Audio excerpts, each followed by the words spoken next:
Well, hello there. Welcome to On the Beat, the podcast that uncovers full frontal male nudity in cinema. My name is Laura, and I am joined today by my one and only co-host, Ryan. Oh, he's doing you're doing a cool burp. Blew a bubble. You do bubble burp. Because we're talking about the 2023 comedy drama, ? Poor Things. We're on part 2 of Yorgos Lanthimos festival, which we didn't name it because there's only 2 so far that we've done, and that's probably the only 2 for a bit. Yeah, probably. Yeah, until unless Kinds of Kindness comes out and it's just absolutely chock-a-block full of dingling dongs. Can't wait. Yeah, well, we'll see. That film actually looks interesting. I like the fact that he's going back to doing something that's a little bit more, I guess, less fantasy based. He's done a lot of period stuff. He's done, obviously, the last two. Poor Things is very much kind of hinged on being quite fantasy-esque. Kind of like a far past future. There's a lot of future, like past future-y technology, as well as kind of, all those sorts of stuff, which I like about it. Kind of reminds me of Mobius, his illustrations, and like Art Nouveau. Morbius? No, Mobius. Oh, my bad. Yeah. Sorry. It's not Morbin time. I thought it was really excited that we were about to morb up over here. No, Jean-Pierre Mobius, who's like the celebrated French illustrator. Oui. Yes, of course. Did you just say? Well, you didn't know, so No. you've learned something today. But yeah, no, I'm looking forward to his new movie that's coming out. I'm super excited. We're so riding this beautiful wave of Poor Things still. Yes. Even today. And we already have a new one to look forward to. So that's rad. Super rad. Well, I think the thing is that this film finished shooting in 2021. Yeah. But then it was in post-production for more than a year. The only reason we know that, we watched the Robbie Ryan, he's the DP, he did a little thing where it's like, yeah, we shot the movie, and then a year later, because they were doing VFX and stuff, he went in to color the movie, and then it didn't come out until 2023. So yeah, that was an interesting little thing about Robbie Ryan. Yes, I like stuff like that where he kind of goes through the intricacies and the lenses they used. What you will find with Poor Things, and I don't want to like dilute it too far because there's obviously a lot more going on than just how it looks. But yeah, you can. Every single scene is characterized by kind of 3 main things: is like super wide, like fisheye wides. Lots of slow zooms in ins and outs, which he referred to as like developing shots. And then also you have the fisheye vignettes, which was what they would call the 4 miller. So if like Yorgos wanted to go a little bit extra, like deliberately extra with like a moment in the movie, they would bring out the 4 miller. But yeah, like also Robbie, they primarily shot on those kind of 2 lenses. I'm sure there's more lenses, but you can tell which ones have been shot on this particular lens. Certainly when they zoom it in, I think they do like a 10 mil to 100 millimeter zoom. It's like this huge piece of glass. But yeah. you can tell from the bokeh when it's zoomed in for a close up that it's definitely like there's a lot of chromatic abrasion, because it's in a 1:6:6 format, which I think they refer to as a VistaVision. Yeah. Which is an old 50s format, which is not so much widescreen, but it's kind of like a slightly wider 4:3. So it's just kind of on the cusp of that. But you can tell like just kind of the way it's shot, 'cause this was shot on film as well. So like when you see the bokeh, which is I would say it's like the the out of focus parts in a shot is what I would refer to it as. They have like a very particular shape, and it kind of looks like it has like a circular blur that goes around. You can see the vignetting from the lens as well. So I want to talk more about Robbie Ryan, but let me just tell you who's in the film if you didn't already know. This film stars Emma Stone. I didn't know her name was Emily, her real name. And I've seen in a few interviews where she's really excited when people call her by her real name, which I'm not going to do because I don't know her, and I feel like it's a bit personal. We watched a few interviews with the Digital Spy, and the interviewer was someone that I'd worked with before, someone called Clarice Lowry, who's someone I made a music video with. She was a would-be actor back in the day. I think it was like 2013. We should send her a message. I mean, I don't think we need to. We can send her this episode. We'll send it to her. Don't worry. We'll send it right to her. Great. Emma Stone plays Bella Baxter. Mark Ruffalo is Duncan Wedderburn. Willem Dafoe is Godwin Baxter. And Ramy Youssef is Max McCandles.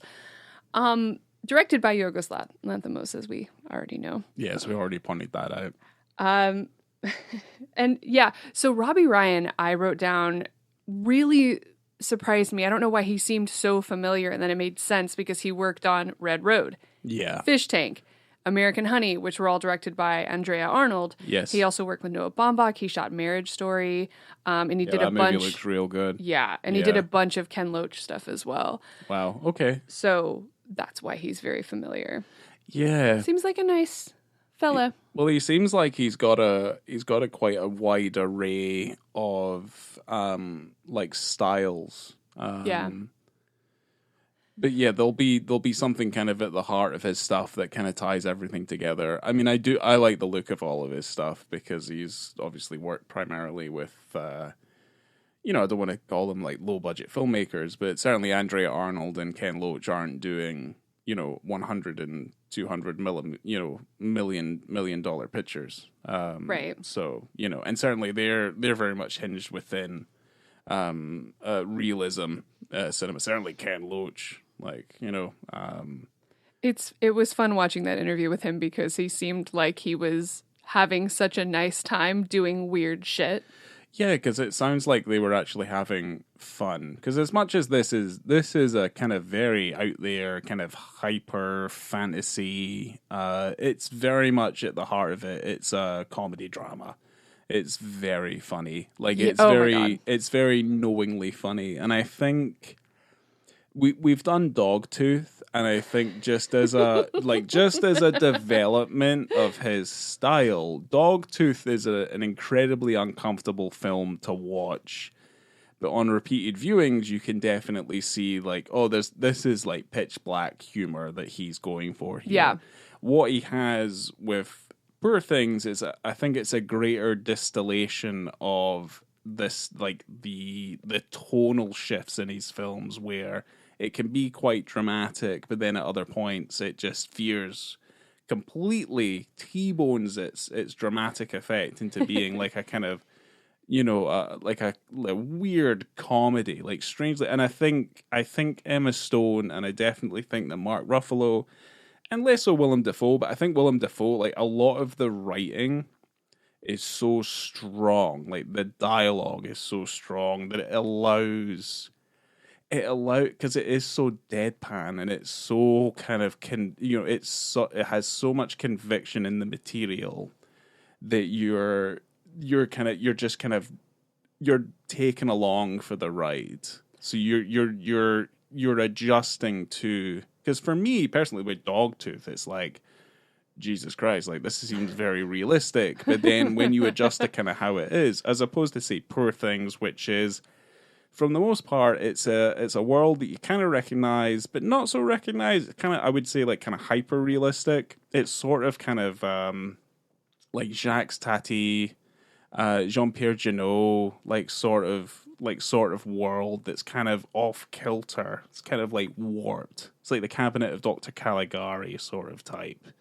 So it's like it's relatable and understandable, but it's also it's slightly out there. Certainly when you see like a duck dog, or the dog duck, or the pig chicken, Yeah. or the pig dog. Some of them I worry about their proportions. Yeah, I think And weight distribution. I definitely did think about that when I was like, well, look, you can't just you can put the duck head on the dog, but the dog head on the duck, I don't think that's going to work. Like that poor animal's not going to float. So I need to get into the synopsis from Letterboxd, which is brought back to life by an unorthodox scientist. A young woman runs off with a lawyer on a whirlwind adventure across the continents. Free from the prejudices of her times, she grows steadfast in her purpose to stand for equality and liberation. And the tagline is, she's like nothing you've ever seen. Do you not like that tagline? Nope. Hate it. But the description is just fine. It's perfectly okay. There's... Runs off with a rakish lawyer.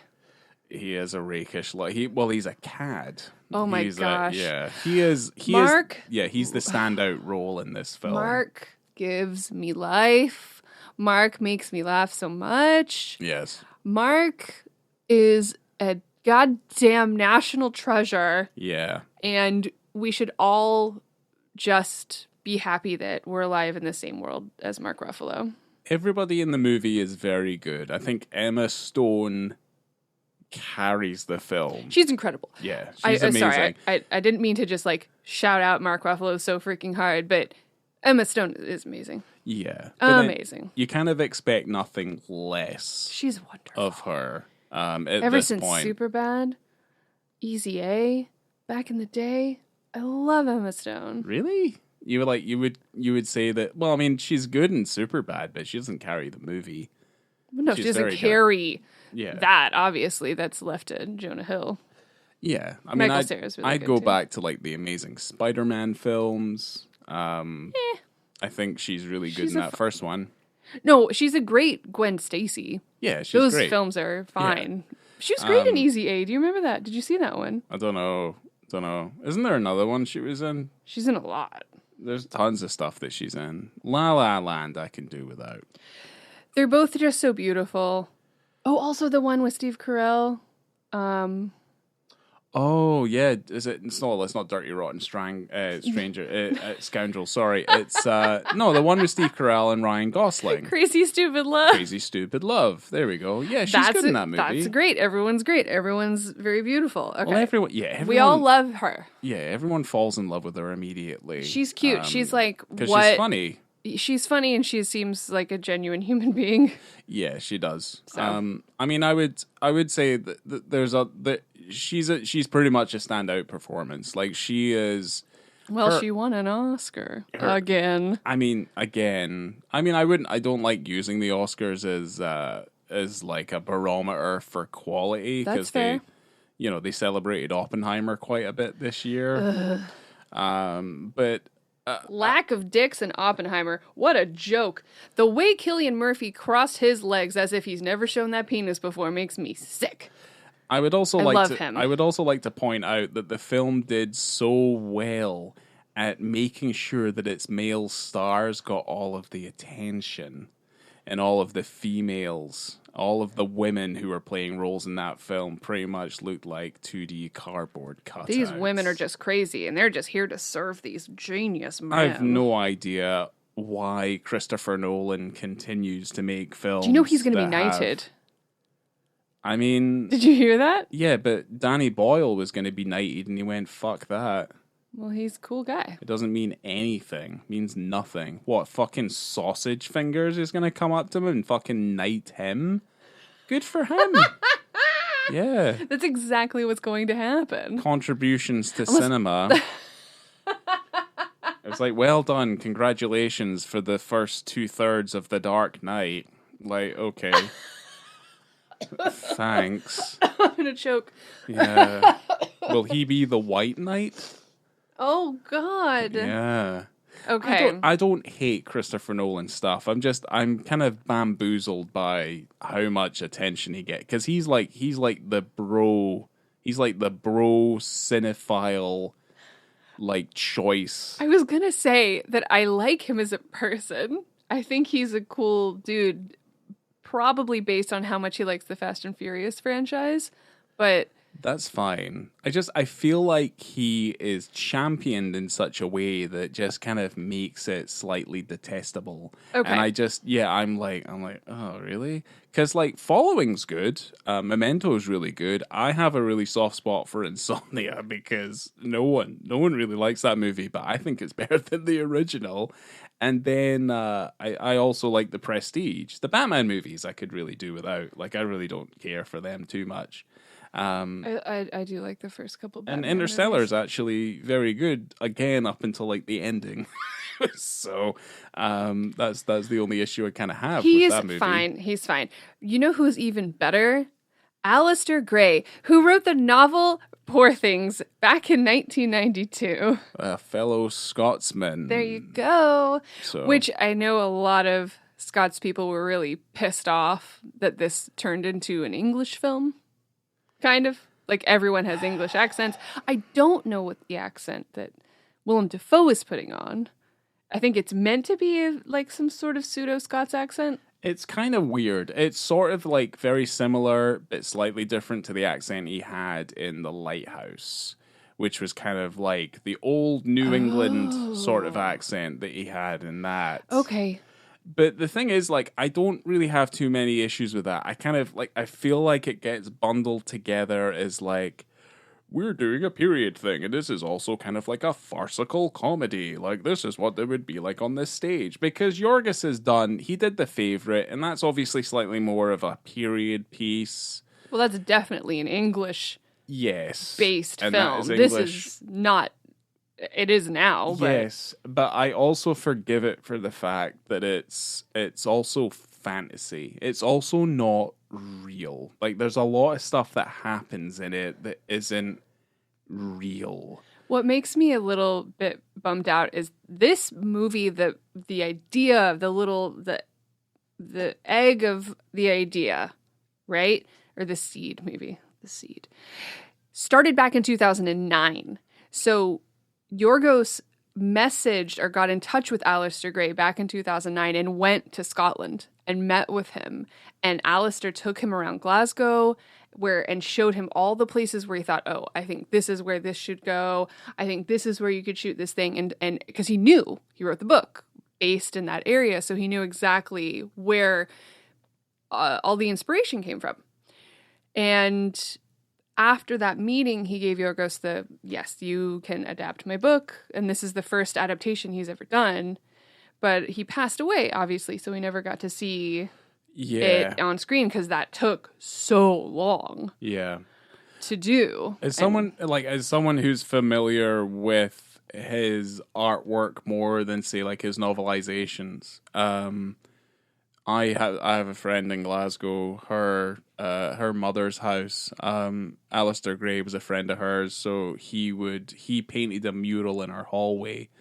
For me personally, I think Poor Things does a fantastic job of capturing the nature and the artistic stylings of Alistair Gray. I think it does a fantastic job of taking a lot of that, a lot of the kind of finery from his artwork, and then putting it into this. From someone who I haven't read the book. I would be interested in reading the book, but to me, I'm not too taken aback by the fact that, you know, it's not a wholly Scottish story. I feel like as an adaptation, I'm quite happy with the fact that it's as weird and as wild as it is. And people feel, I wouldn't say people feel English. I feel like they're nondescript is what I would say. I guess I could see that where sometimes American films especially, but, you know, maybe other directors, European directors will go like, you know, it's foreign. It's English. Yeah. We'll just do it English because it's just, people can understand it and it's just fine. We'll make it foreign, make it English. Well, you don't want it to have like a Sweet 16 sort of feel where they have to start putting subtitles on it because they haven't got an idea what the Neds are saying. I mean, that's kind of... My whole thing Yeah, with if it everyone was that had a real, if Emma Stone had a thick Glaswegian accent, real thick. I don't know if she would have been able to pull it off. No, I'm not too probably- sure. I mean, maybe it would be hard. I don't know It's how hard well, to I don't do. know. I don't know how internationally, like an audience would relate to her if she had a thick Glaswegian accent. It's not as I'm not going to Welcoming. say it. Okay, you can say it, maybe not. Yeah, I mean it's something. It's just yeah. I don't know. Like I like to think of it. It's not so much it's English. It's that it's nondescript. But it to me it captures kind of like the heart and soul of Alistair Gray, which was I think the film does a fantastic job of that. And it does. Yeah. It transports you and it takes you to a world. It takes you on a journey, and I think you can overlook that because I'm not necessarily fussed about that. I'm not that attached to the material that I would be like. Yeah, we're not on the soapbox about it because we haven't read it. They've done Alistair a disservice. It's like I don't really have anything to say on the subject. So I think the film for what it is great. Didn't we walk in just a tiny bit late? I feel like. I just remember when we walked in, it was incredibly surreal because you had that really, really wide angle. And she's got her feet on the piano and there's, animals walking around. And I'm like, I don't know what this is. Because I try my hardest not to watch trailers personally. I feel like they give away too much. And I like to be surprised. Trailers nowadays give away way too much. This is why I show up to the theater 20 minutes late every time. Because I don't want to see the trailers because they just ruin everything. Well, it's also my pet peeve. I don't like turning up late because I'll watch a trailer for a film that I'm not interested in seeing than missing the first few minutes of the film. I think we did miss the first couple of minutes of the film, but from all I gather, all we missed was either we open on quilts, just close-up shots of quilts, and then her suicide. Right. And then I think, is it just the title? And then that's it. And then you're in the black and white. The thing I do like about this movie is it uses different film stocks and it definitely shoots on film. This isn't a digitally shot film. They're using proper lenses on proper 35mm, and they're using different stocks to create different effects, and it's all mostly practical. I think a lot of the effects and stuff that are done in the movie, they're very minimal, but you wouldn't notice them because I think they took a year for a reason. Well, they shot it in Budapest, and it was all on sound stages. They built every single set. They had Mostly every set. They had painted backgrounds, like for the ship. We watched that funny interview about the ship and the painted background. I think that's really great. That's my favorite. That's my favorite shit. But there's actual water. I don't know how they did it. I think they said there was actual water to the point where like it was rocking so hard that the waves would lap up onto the stage. I thought that was a bit of movie magic, but yeah, it was amazing. Either way, I love that stuff. Yeah. Well, they said the sound stage was the size of like 4 football pitches. So they could have filled it with water. Either way, there's a lot of fantastic set design in it. It's very Art Nouveau. Like I just got a lot of Art Nouveau vibes from it, because there's not a straight line in the film, which is by virtue of the fact that like they're shooting on a lot of fisheye lenses and obviously super wides, which is like, from your 4mm to like say like a 14mm, and then kind of after that. But there's so much warping in the scenes as well. So there's not really a lot of straight lines. Everything's kind of flowing, and certainly all the dresses and all of the clothing and stuff that people wear is very flowy. So great. Yeah. So it has a really big kind of Art Nouveau look and feel about it. Very organic, I guess, is what I would probably refer to it as. So just as they did for The Favorite, they spent 3 weeks doing kind of rehearsals and doing improv games together, the cast. So 8 hours a day in a rehearsal room in the Budapest studio. They played trust games where like someone had to slide a chair under a person with their eyes closed before they sat down. They did acrobatics, made machines out of human bodies, and played like puppet master with each other's limbs. Okay. And Yorgos had Mark Ruffalo look at a dance company called Peeping Tom that were out of Belgium in order to kind of see how they moved, because everyone moves in interesting ways. I mean, obviously Bella, but she had to figure that out on her own. She said, Emma Stone said she ended up watching videos of babies trying to walk, and she goes, it was not helpful.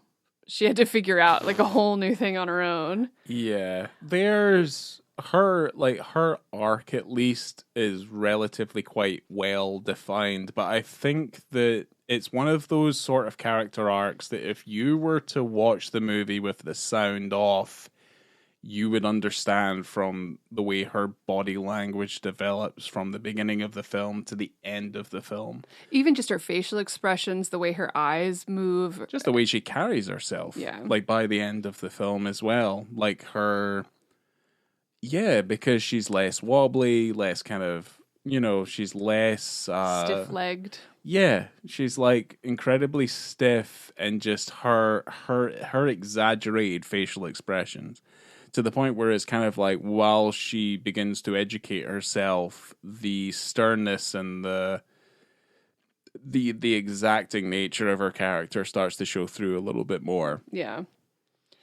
Willem Dafoe had 4 hours of makeup. He had to get up and be in makeup by 3 a.m. Well, he looks all fucked up. Because his father used to do things to him. Your Frankenstein doctor, Dr. Frankenstein. He is Dr. Frankenstein. That is one of the beautiful things I do like about this film is its incredibly kitschy kind of little references to like either your Universal Frankenstein, like your James Whale Frankenstein, or kind of your B-movie horrors and stuff with like the lightning and the gadgetry and stuff like that, which I quite respect. Yeah, he's like... Frankenstein's monster and Frankenstein at the same time. Yeah, because he's all sorts of fucked up. Isn't there a line in the movie where it's just like, we were testing to see if whether or not the human body needed its organs, and then we found out the result was, yeah, it did. Yeah. So, yeah. But yeah, he's all kinds of fucked up. But he comes from a history of other men who've tried to progress science one way or another. Well, no, his father was the one who did all of his father was the one who did all those horrible experiments to him. Yes. So, yeah, he's just carrying on the trend. It made me think, and I thought about this more. This was my third time watching it. And I'm like, is he a good person? Is Godwin Baxter a good person? I would say that he has been conditioned a certain way, but that he has allowed his inherent humanity to cloud his judgment when it came to Bella.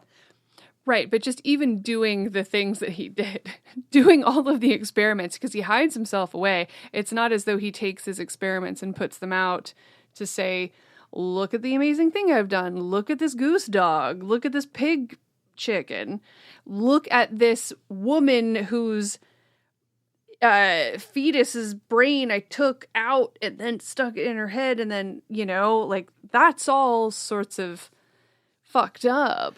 Yeah. It's maniacal. And he did it again. Yeah. He did it a couple times. But I would say that some of the things that he is doing is diabolical, but he has come from being conditioned to such a degree that the diabolical is just his way, his coping. So that because he doesn't have friends other than the ones that he creates. He just thought about whether he could and not about whether he should. Ooh. Oh boy. I didn't get that quote exactly right, but No, you didn't. It was... What is it? But at least the dramatic pause was there. You liked it? Okay. I'll take it. My favorite story from this film is how Willem Dafoe pranked Mark Ruffalo in such a fucked up, horrible way. Because if you've seen any of the interviews with Ruffalo, he was having a hard imposter syndrome on the set. Hard. Before he even got the role, he goes to Yorgos, "Are you sure you want me to do this? I've never done anything like this before." He'd never been in a period piece. He's never done an accent. And he goes, "I don't think I'm right for this," because he's typically played a good boy. Yeah. He's always been a good boy, and he's playing a bad boy. He's not really playing a bad boy. I don't think he's that terrible. Not. He's kind of like this weird comedy relief. Yeah. Like he's this kind of cad, this man who thinks he's all and everything. And trust me, when I watched this again, I thought, I'd probably fall for that shit. I'd fall for that Duncan Wedderburn. He's incredibly funny. He's, yeah. I'd be into it. Like, oh, you're going to take me to Lisbon? And you're going to, like, promise me all these sexy things? Yeah, let's go. Bone you into next week. Yeah. I'm into the furious jumping with Duncan Wedderburn. He says he's the best. Time for a siesta. Yeah. He snores. So that's a thing. Yes.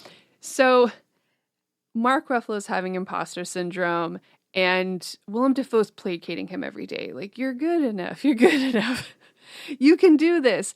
But what Mark Ruffalo found out is that Oscar Isaac, the actor Oscar Isaac, was filming in Budapest at the same time in the same studio. And Willem Dafoe and Oscar Isaac had worked together previously on The Card Counter, which we've done on the podcast. And so after all of this nonsense where Mark Ruffalo's going around going, they're going to get Oscar Isaac to replace me. They're going to get him in. I'm going to lose my job. And Willem Dafoe goes, you know what? I'm going to go talk to him. So Dafoe goes and talks to Oscar Isaac and gets him in on the joke. And one day during lunch brings Oscar Isaac in, and they both pretend that Oscar Isaac is taking Mark Ruffalo's job, which didn't last very long, obviously. And it was just a funny joke, but I think that maybe shook off a bit of his fears. Hopefully. It's one of the standout comedy performances from an actor in a long time. He's great. There's other things where, because they rehearsed for so long and they did all of those funny improv things for weeks and weeks at a time. And there were things that Mark Ruffalo ended up doing on set that Willem Dafoe saw him do in rehearsal. And he goes, "You're not actually going to do that in the film, right?" And then he goes and does it. Yeah. There's some bonkers shit that Ruffalo does that crack me up. Like, I've seen it 3 times. I'm cackling. Yeah. At some of the shit that Ruffalo does. Mm-hmm. Even just the spare frames where you're just seeing his eyes widen and things just like start to crack in his brain are like incredible moments. I mean, I don't know, like we spoke about Mark Ruffalo in the cut, unfortunately, and then you know, he felt like he wasn't able to perform that role, but then he is the best actor in that entire film. Apparently he does that every time. His wife said it to him. She goes, you do this every time. Oh, really? He doubts himself? He does it every single time. He kind of sounds like me. Yeah, and then you're great. So what's to worry about? Yeah, we'll see. Even Yorgos, when he was going back and forth, Yorgos goes, "You are him. Like, you're him," and was just laughing at him. Yeah. He's like, "You don't have to worry about it. You are this guy. Don't worry about it." So, yeah, it's adorable. Yeah. They had an intimacy coordinator on set who I just befriended on Instagram. I found her. Anyway, we're going to be really good friends. I'm going to send her a message. But she's, back there giving you thumbs up from the behind the camera. She's giving you notes on technique. And Emma, I think, became really good friends with her because she would kind of text her after particular scenes and they would just kind of be like, "How are you feeling? How's it going? Like, is everything going well?" And I think that that rehearsal process really kind of helped the intimacy between especially Ruffalo and Emma Stone. And the intimacy coordinator was apparently just so valuable on that set to make everyone just feel like they were going in the right direction and doing things the way that made everyone feel comfortable and made sense for the scenes. Okay. So. Good. Laura, I am expecting a hug of solace. Why? Because we're getting on to the Dixie. We got to Paris. So we're in Paris, but we're going to skip. You want to skip that first one? You want to skip the 9 minutes and 54 seconds into the film where when Bella's in the operating room and she's playing with that cadaver's penis and she picks it up and plays with it and then stabs his eyes out over and over and again and goes squish, squish, squish, squish, squish. Does that count as a cadaver though? Because it's I thought a cadaver was just like the chest area. Is a cadaver the chest area? I should know that. Because otherwise it's a corpse. If it's the cadaver, then it's the chest area without the limbs and the head. I thought was the cadaver. I might be wrong, but I've listened to a lot of death metal for years. A cadaver's a corpse. It's a synonym. Oh, really? It's a synonym. Maybe so. I like that you get your anatomy information from death metal. Pretty much, yeah. That's how I found out. That's how I found out what a gunt was. What's that? So a gunt is the. Oh no. Yeah. I don't know what it is. Some of my favorite uses of the word cunt in this film, by the way, said by Mark Ruffalo. I need to make memes out of him. So I think we're glossing over that first one because I don't think it's real, and you keep on going on about like, well, dicks are kind of rubbery, which kind of makes me feel bad. And then they're soft, and your lip pull. I'm sorry, we don't have to go into this. I'm just saying. I'm sorry, but she couldn't have got away with doing that and tugging on that guy's penis without him moving around. Like it's like a reaction. Like it would just happen. There's no way. Potentially, no way. I just couldn't find any research on it. So I'm just saying that there's a penis. Eventually, we will do, corpse dicks on the podcast as a whole separate series. Yeah. Because there's a lot of them. Tons of them. So talk about Chinatown. Let's just talk about the real ones and living people. So it starts when our dear Bella Baxter is in Paris and she's making money as a prostitute, a sex worker. Yeah, she goes to the brothel, the local brothel. I love it. She goes, it seems like a serendipitous situation. Yeah. I need to make money and a place to stay, and I can go learn and live my life, and it only takes me 20 minutes. Well, it's because she enjoys having sex. Hell yeah. Yeah. Yeah. So I love it. Very sex positive. I'm so down with that. Yes. So her first client, we see him nude. Did I already say it was 1 hour, 27 minutes and 15 seconds? You didn't, but you said it now. So this is her first client. So this is before she and Duncan Wedderburn part ways initially. And this man is the 3-pump chump, as you described him. I did describe him as a 3-pump chump. I thought he was a 1-pump chump, but I was incorrect because she said three thrusts and he was done. Yeah. So she tried not to laugh and be polite. Yeah, because I was like, well, she did laugh. Of course. She did laugh, because he was done really, really quickly. Which kind of goes to show that, like, with women, like, there has to be an element of longevity. Yes. Yeah. Yes, there's a friction element to an orgasm that is important. Mm-hmm. And sometimes it takes 100% of the time it takes longer than 3 pumps. That poor guy. He's not in it for her. He's not trying to pleasure her. In and out, and it's basically like he has to pay the same amount of money. But he's happy to do it because that's all it takes for him. That's all he needs. Yeah. But I lad. did refer to him as the 3-pump chump. Yeah, I've met a fellow I do like that, when she and walks in and pretty bad. he's completely. What did you say? What? What did you say? It just reminds me of someone I met a long time ago, and it was like a similar thing. It just was really, Oh no! really funny. Oh, why'd you have to bring it up here on a don't know. public podcast that we put out to the world? Editor, fix it. Well, thank God it was a long time ago, like longer than was. when we met, right? Oh yeah. Yeah, I'm no 3-pump chump. No, this was No, like I'm the 1-pump chump.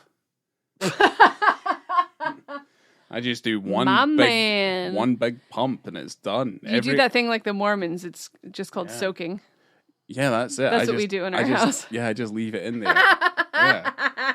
Yeah. No, it's just one big pump and everyone comes multiple times. It's crazy, guys. It's in the Kama Sutra. Yeah. I'm like One Punch Man, except I'm one pump man. Oh dear. But yeah. That whole scene also after she has sex with that guy is very, very funny. And she gets a chocolate eclairs. Duncan Wedderburn's so upset. We'll also point out, just for safety's sake, that like that's not what I'm like. I'm a fantastic lover. Yes, this is a podcast. We are joking. I don't know why I said that. Like I paused. Sorry. What are we joking about? Me being a fantastic lover, or what? Like I don't understand. The whole the story was a joke. Right. Okay. The one pump man's a joke. I don't know why I need to explain that. I don't know why you needed to explain it either. Well, when I do the one pump, now it's weird. When it like slaps against like your crotch area, you see the sound waves come out as well, and people can hear it. Oh, that's from the anime. Exactly. Yeah. Right. Okay. I bet. I don't know. I bet Saitama fucks. Is that from the anime? Yeah, because his name is Saitama. Yeah. Okay. Yeah, I do like that anime, that book. Anyway, I do like the book. But anyway, carry on. In the same sequence of events, an hour, 38 minutes, and about 52 seconds, this guy, who is also a standout character, doesn't even have a line in the film. No. Spider-Man comes in. Oh my God. What a treat, that man. Well, it's just after Cheese to Meet You happens, and the guy won't stop laughing. Knock, knock. Well, he's on all fours. Do it. He's like also, what do you mean? Knock, knock. Who's there? Cheese. Do it. You have to answer me. I don't know if that's correct. How is that? I don't think... It's fromage, and he went fromage qui, which is cheese who. Oh, cheese who? That's what fromage qui means. Well, I don't know French. I've told you this. You keep on saying things in French, knock, and I don't knock. understand you. Who's there? Cheese. Cheese who? Cheese to meet you. Oh, God. It's not that good. Yeah, it's not that good. It's adorable. Anyway, the guy's on all fours and he's kind of crawling around on the floor like an insect. And he also has he has a face that looks like a chameleon. I hate to say that, and it's not his fault, but like he does have a face like a chameleon. It's a very interesting mix of men. Like 360-degree vision. I think that it's nice to see a different variety of men. You don't see every man naked, but that's okay. These are characters, like genuine characters. There's a lot of these kind of off the beaten path sort of main leads. They're all interesting to look at characters. Yeah, because like when that first client's there, like he's there smoking a pipe. Yeah. And he looks interesting, and everybody else looks interesting. Like they have like a character about them, body shapes and stuff aside. Like there's like that hot priest who comes in and she's like, "God gave you a gift," and he goes, "It's my addiction." Wow. En français. Yeah, well, Duolingo has done me well. I tell you what, I can understand everything they said in French in that movie. Wow, look at you. It would be like you haven't been learning French for almost, 5 years. No, way longer than that. Yeah, so, if you haven't learned anything by this point, I'd be asking for your fucking money back. Oui. Mark Ruffalo was saying that, and I don't know, have other people noticed this? We've probably talked about this before, but it seems that, quote, the young people are finding that sex in film and cinema isn't important and they don't want it and they don't need it, which I think is fucking strange because it serves a purpose for a lot of things. There's films that we've done on the podcast where we go, that wasn't really necessary. I think, but it's strange that the young are finding sex scenes shocking. well, I would say this, that let's just say like us, like ourselves, and we're say like elder millennials, if you want to call it. I hate fucking categorizing ourselves. We were born in the 80s and here we are. I would say why that, does it have to say elder in the front of it? That's lame. I mean, I get, Doesn't well, I make me mean, feel good. after Gen Z, it goes back to Alpha. Did you know that? I feel like they change it all the time as well, because we were at one time Alpha. Papa. Y. We were Generation Y. As in, why the fuck do we exist? Why is everything Like after going Gen wrong? X, that was us. And That's- now we're yeah. millennials, but then millennials are younger than us, so it's all fucking dumb. It is very dumb. I will say that certainly as we were growing up, I do remember it was in very much a kind of generation where sex sold. So Oh yeah, that's what we grew up on. that's what we grew We up on. grew up on the erotic thriller, baby. And I It's my would bread and butter. I would go so far as like if you were into video games, you saw a tradition at say game conventions where you have like booth babes and you had like lads mags and you had page 3 and all these sorts of things. And that's all stuff that's kind of like faded away because of obviously, taste and such what.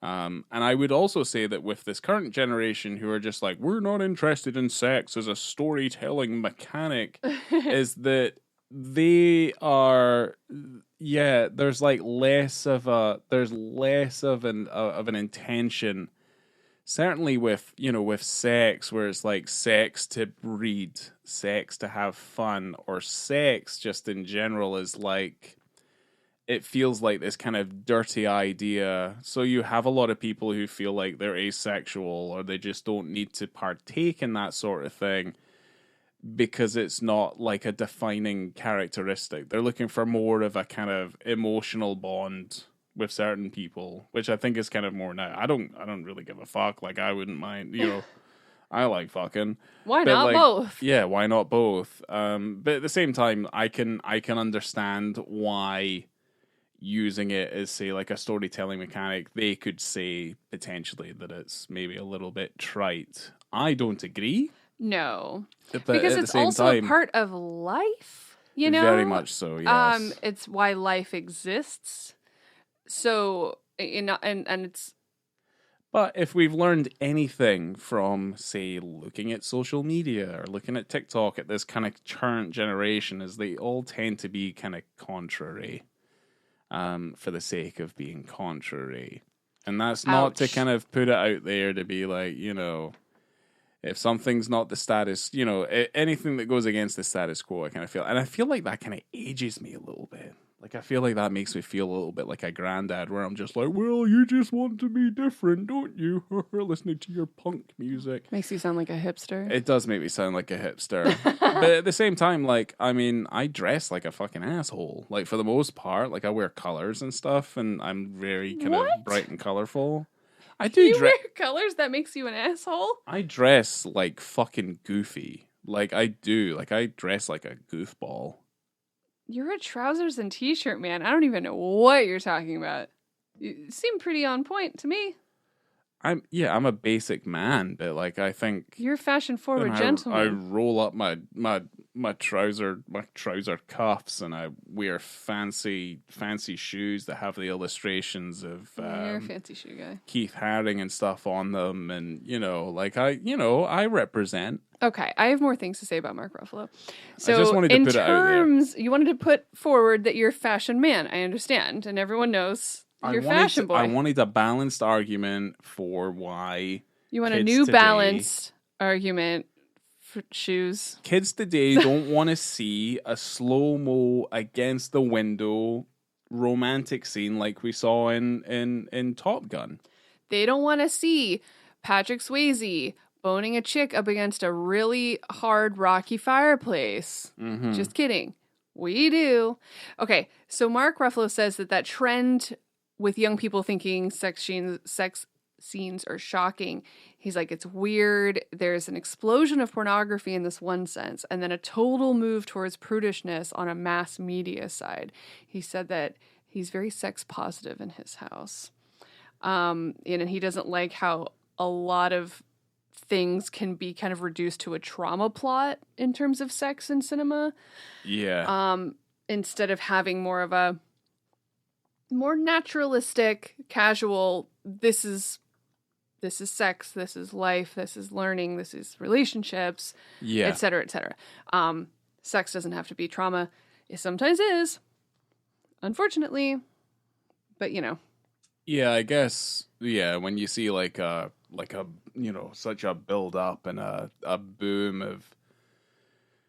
Yeah, I guess like you talk about like harassment and the way that things have changed online, and certainly because of that, like stories come to the fold, and certainly the Me Too movement was a big thing, and people are more willing to talk about their trauma if they dealt with anything as they were younger. So there is a lot of that stuff. Like I am sympathetic to a certain degree, but I do think the idea of things being shocking is just a characterization of the young generation at the moment, unfortunately.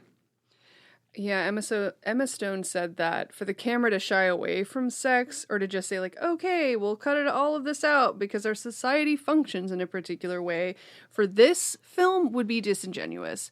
It would have a lack of being honest about who Bella is.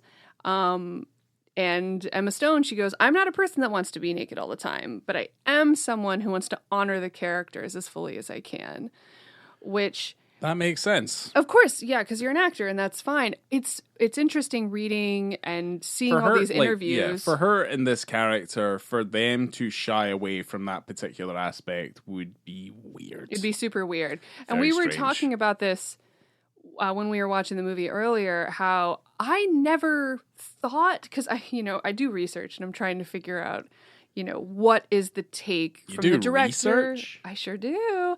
I do my job. Well, this stuff didn't just come from you. But I try to figure out what is their take on nudity, and I'm specifically trying to figure out male nudity, as you might have noticed. But yeah, we're only 70 something episodes deep into this thing. Yeah, have you noticed? But it's interesting that everyone's asking about Emma Stone's nudity, which I did not particularly take note of. It just seemed to make sense to me, and it didn't seem out of the ordinary, and it didn't seem over the top or gratuitous or inappropriate in any way whatsoever. But of course I'm looking for penises, so I see those and I want to know more about those. But everyone's asking Emma Stone about that, and she goes, I'm just doing my job, and it made sense for the character, and I'm honored. And she loves, like, if you hear her talk about playing Bella Baxter, she's very upset to not be playing that character anymore. She loved it. It was very freeing for her, and I think that's really nice. Yeah. I guess we're kind of we're a hard comparison to make in general, because we are just looking at there's because to me nudity's not shocking. No, it's definitely not. But I think for us shining a light on how we do, when it's used incorrectly and it starts to become a little bit gauche and it's a little bit gross, then yeah, that's slightly different. Because certainly we had that with 9 songs, where it's just kind of it just feels endless, and you're like, I'm not interested in this. But when it happens, but it feels intrinsic to the telling of a story, then I'm like, yeah, no, I'm fine with it. I don't. It's not to say that I don't notice it, but it's also I'm incredibly desensitized to a lot of things, be it violence and sex and nudity and stuff in films in particular. I think if I saw it, out in the real world, that'd be slightly different. But yes, I am slightly more desensitized. We are slightly more desensitized to certain things because of, our age and what we've been exposed to during the course of our lives. So Yeah, I mean, Yorgos is saying that it startles him how much violence is acceptable in American media, but sexuality is looked down upon as if something like watching someone die on screen is less challenging than watching someone experience pleasure, which comes from our Puritan roots. We have problems. America needs to go to therapy, but we'll be okay. Working on it. It'll be fine, but yes, it does come down to effectively what the nation is built on, and that's the same for the UK as well. Oppression of others. Yeah, pretty much the steps that were taken in order to ensure its dominance in the world. War, murder, slavery, oppression. Yeah, there's a reason why. What are we talking about? You have so much money. What are we talking about? We're talking about a Puritan society. Okay, that's where we came from. Yeah, that's where we're coming from. All right. So, let's I don't know if I'm making noise that is me transitioning. But then you also said, like, why Last Action Hero? I don't know. That's the first thing I thought about when I thought about action. You saw that poor Asian guy had a fucking ice cream cone in the back of his head, and then Arnold's like, ice that guy. I fucking love that movie. That movie is so good. I love Arnold. I love it when the kid's in the car. I can't remember his name, and he's just like, hold on, why is there music playing? Let's get pizza after this and watch Last Action Hero. Yeah, that movie's not too bad. Like, Charles Dance is like, oh, great. With the glass eye. I have shot a man. If you want to talk about some amazing lines, you've been thrice fucked by the very best. Furious jumping. Yeah. Yeah, there was another one. Oh, there's so many. So, like, my favorite line in the entire film is easily one of the most innocuous ones. And it just opens a scene, and it's just, that woman's on fire, look. And there's literally a woman in the background who's on fire. There's 2 occasions in the movie, and I didn't realize this. There's 2 occasions where a woman's hair goes on fire. And one of them is on the boat, and then Ruffalo looks, and they're like, look at that. Her hair's on fire. And then you cut to the autopsy room, and the fucking corpse's hair is on fire for no reason. And the maid, or like the surgical assistant, is like fanning it out. And there's no explanation as to why this dead body's suddenly had her hair catch alight. That's awesome. It doesn't make any sense, but it's fucking hilarious. I also like the fact that it's, when they're having that conversation, it's just before the dinner scene they're having the dancing scene, and then they're in the same location, and Bella's like, well, you're obviously talking about his penis, and it's like, yeah, Duncan's can sometimes be salty. Yeah.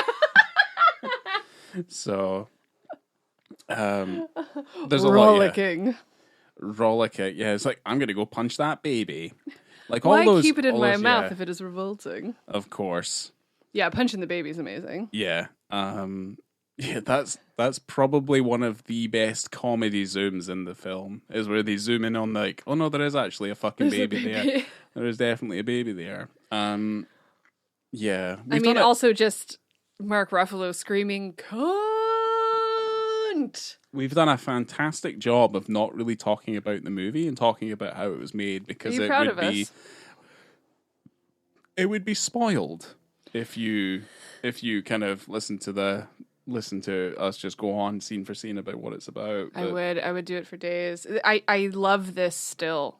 That's thrice watching this film, and I'm like, I love it. I love it so much. I was sending you GIFs about it on WhatsApp. Like, I love it. We've been asked to do this movie several times, so I'm glad that we're satiating our listeners. Well, it's come out. This episode is coming at the perfect time where it's coming out on. Is it already out on Blu-ray, or it's coming out on Blu-ray? It just came out. Well, I mean, by the time of this recording, it's been out for a few weeks. Oh, okay. So it's out on Blu-ray. It's also out on Hulu. So if you have your Disney subscription, and yes, also if you have Disney, you'll be able to get it on there as well, as they have Bella Baxter, They a have partnered Disney up. princess. She is a Disney princess, yes, which is wild.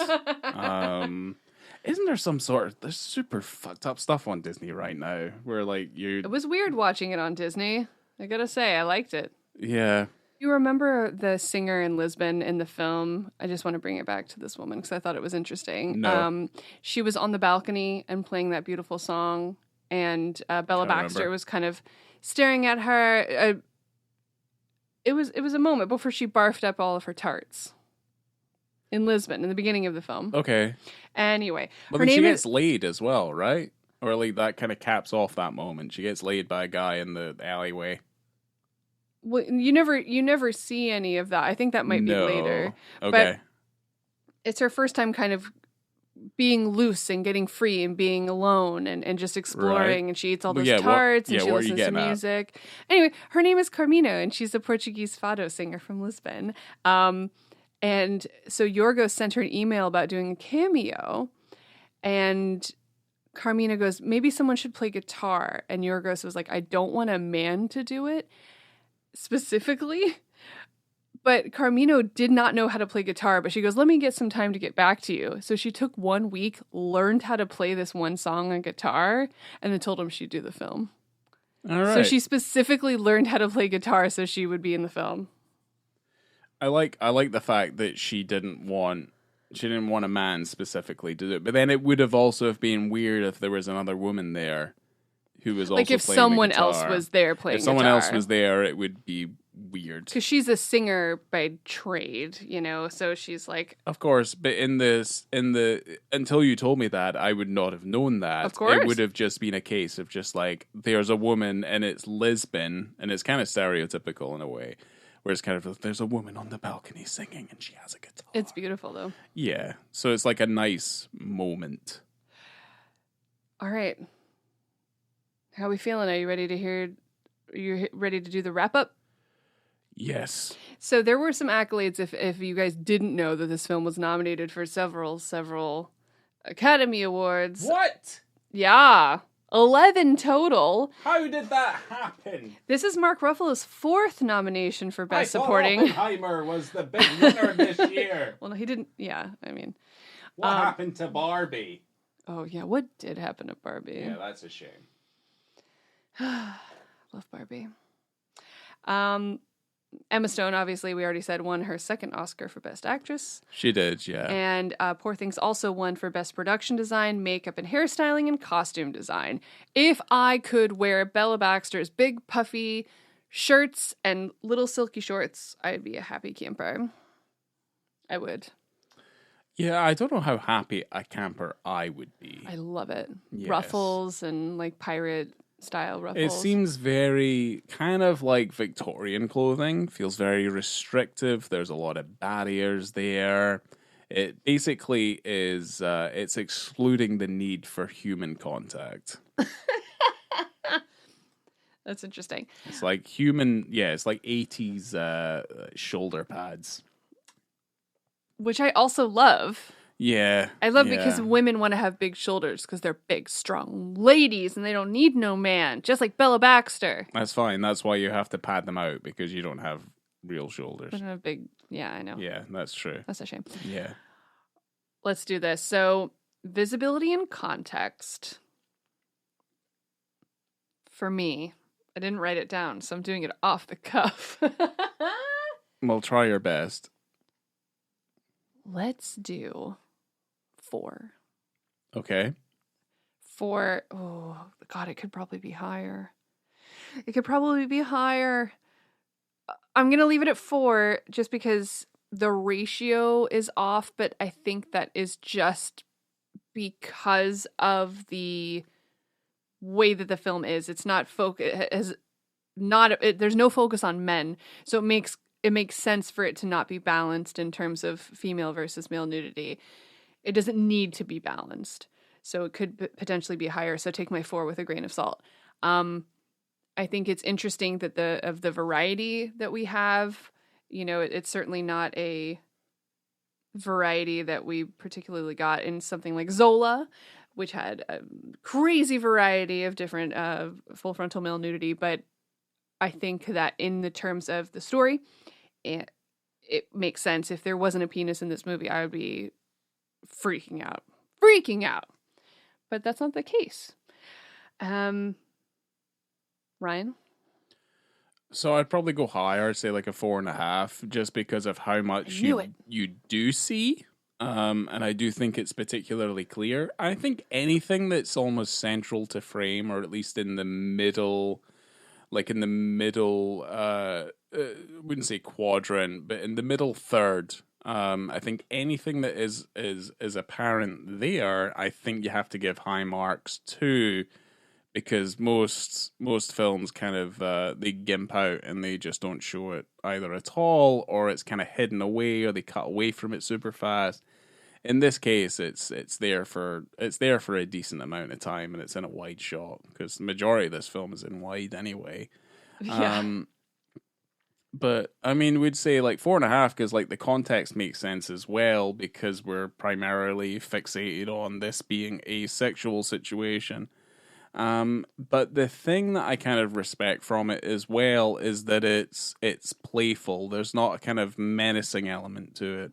Certainly we can talk about like the dead dicks and stuff, but again, that's also incredibly playful. It's also kind of blackly comic. So a lot of what kind of happens here is like we're kind of edged into it with this first client, and then we kind of see something that's maybe a little bit more playful, although I would go as far as to say that it's kind of creepy. But like when that obviously that that moment happens, it is meant to be more playful just because of how the characters are. So I would say it's kind of closer to 4.5, I would say. Now, to say could the film have afforded to have more? Probably. Does it need it for a storytelling aspect? Probably not. Yeah. But it is there, and you do get your fair share. And do I think it's balanced in terms of like the male to female nudity? I mean, because Emma Stone's the star, and she spends quite a long period of the film either naked or in states of undress, it's probably not particularly balanced, but the ball is particularly in her court. Like the control is there. So yeah, for sure. She has full control over that of her body. Yeah. All times.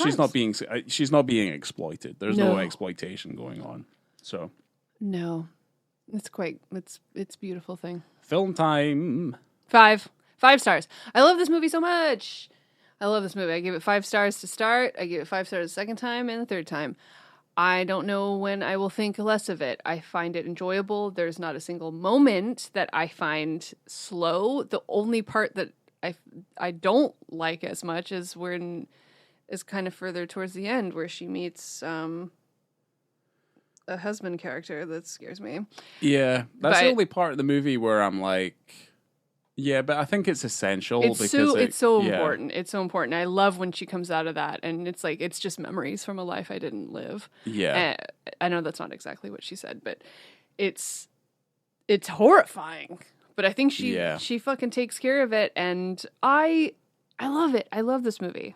It's fun. It's funny. It's sad, but it's at times, but it's just really hopeful, and I think it's just freaking great.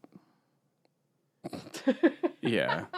It's an incredibly well put together piece of filmmaking, from the way it looks to the performances and stuff. I remember when we saw it in the cinema, I enjoyed it. I enjoyed it quite a bit. It was like 4.5. And I always feel like that 4.5, I never want to feel disingenuous, but if I give something 4.5, it always has the potential to become 5 at some point. If something becomes an instant 5, then it's always a 5.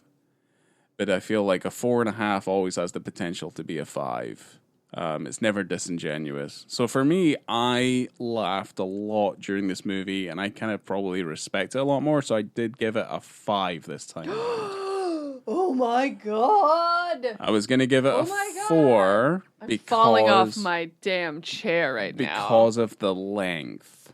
I do feel like the film could be tightened up a little bit. I don't know where. But I don't know. Yeah, I don't know where either. I agree that that runtime is rough to look at. You go, oh man, that's going to take forever. This It is- doesn't yeah. feel like it at all. It doesn't. It's incredibly entertaining, and I certainly yeah, think when Mark Ruffalo comes into the picture, that's when the film's like it starts to breeze by. Yeah. So yeah, I gave it 5 because there's more things about it that I like than I dislike, which I think is every film I've ever gave a 5 isn't perfect, but it's close to perfect. Because I don't think any of the films that I love the most are perfect films, but they're the ones that have that I've taken with me through the years of my life that have characterized me and interested me enough that I'm like, yeah, no, I could watch that time and time again, and I will never be bored by it. So There you go. That's art. can we go get pizza now? Yes. Coming to you from a beautiful balcony in Lisbon, I've been Laura. Did you fuck that guy with hooks for hands? I know you did, you bitch. What was that bit where the dad teaches his kids about sex? A bit of choking will do the trick. Help him along. And they got to see his dad like, Or a finger in the asshole. well, she fucking winks at them. That was... And one of them's barely a teenager. Yeah. One of them was taking notes. Anyway, 5 stars. 5 stars!